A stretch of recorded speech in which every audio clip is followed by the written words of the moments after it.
ভারতের ধর্মীয় পরিচয়ের কারণে যেভাবে চাকরি থেকে বাদ দেওয়া হলো মুসলিম যুবককে। ভারতের বেঙ্গালুরুতে ধর্মীয় পরিচয়ের কারণে এক মুসলিম যুবককে চাকরির ইন্টারভিউ দেওয়ার সুযোগ থেকে বঞ্চিত করার অভিযোগ উঠেছে। এই ঘটনাকে কেন্দ্র করে সামাজিক যোগাযোগ মাধ্যমে কর্মক্ষেত্রে বৈষম্য নিয়ে তীব্র বিতর্ক ও আলোচনার সৃষ্টি হয়েছে। বেঙ্গালুরুর একটি আইনি প্রতিষ্ঠানে ইন্টার্ন হিসেবে কর্মরত মোহাম্মদ আমিন নামের এক আইনি শিক্ষার্থী প্রথম এই ঘটনাটি পেশাদারদের জনপ্রিয় প্ল্যাটফর্ম লিঙ্কডইন-এ প্রকাশ করেন। তিনি জানান, তার এক পরিচিত বন্ধু কোনো ইন্টারভিউতে বাদ পড়েনি, বরং মুসলিম হওয়ার কারণে তাকে ইন্টারভিউতে বসার সুযোগটুকুই দেওয়া হয়নি। আমিন তার পোস্টে লিখেছেন, আমি সম্প্রতি আমার এক বন্ধুর ক্ষেত্রে ঘটে যাওয়া একটি মর্মান্তিক ঘটনা জানতে পেরেছি। তাকে যোগ্যতা না থাকার কারণে চাকরি থেকে বাদ দেওয়া হয়নি, বরং সে মুসলিম বলেই তাকে ইন্টারভিউ দেওয়ার সুযোগটুকুও দেওয়া হয়নি। নিজের দাবির সপক্ষে আমিন একটি হোয়াটসঅ্যাপ চ্যাটের স্ক্রিনশট শেয়ার করেছেন।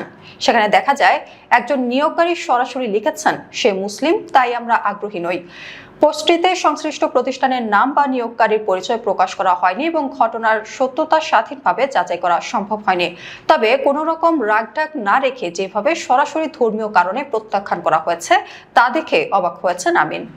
আইনের ছাত্র হিসেবে এই ঘটনা আমিনকে গভীরভাবে ব্যথিত করেছে। তিনি উল্লেখ করেন, সংবিধানে সমঅধিকার ও বৈষম্যহীনতার কথা বলা থাকলেও বাস্তব অভিজ্ঞতা সম্পূর্ণ ভিন্ন।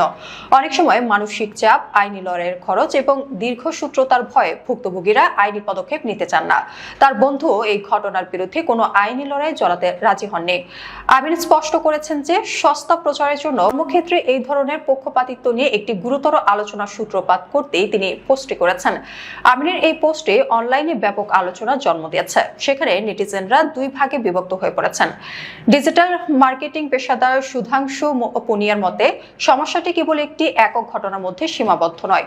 সমাজ যেভাবে বৈষম্যকে স্বাভাবিক হিসেবে গ্রহণ করছে, সেটাই আসল সংকট। গৌরব কাংলা নামের এক আইন শিক্ষার্থী মন্তব্য করেছেন, এটি সমাজের গভীরে থাকা কুসংস্কারের বহিঃপ্রকাশ, যেখানে মেধা ও দক্ষতার চেয়ে ধর্ম বর্ণকে প্রাধান্য দেওয়া হচ্ছে। অন্যদিকে আইনজীবী সিদ্ধান্ত সিং এবং প্রযুক্তি পরামর্শক ভাগেশ চ্যাবনের মতে অনেকেই পর্যাপ্ত প্রমাণের অভাব নিয়ে প্রশ্ন তুলেছেন। তারা দাবি করেছেন, ঘটনার সত্যতা নিশ্চিত করতে নিয়োগকারী ব্যক্তি ও প্রতিষ্ঠানের নাম প্রকাশ করা উচিত, কারণ প্রমাণ ছাড়া শুধু স্ক্রিনশটের উপর ভিত্তি করে মন্তব্য করা কঠিন। দাবিটি পুরোপুরি যাচাই করা না গেলেও এই ঘটনাটি ভারতের কর্পোরেট ও পেশাদার ক্ষেত্রে সংখ্যালঘু এবং প্রান্তিক জনগোষ্ঠীর সমান সুযোগ পাওয়ার বিষয়টিকে আবারও বড় প্রশ্নের মুখে দাঁড় করিয়েছে।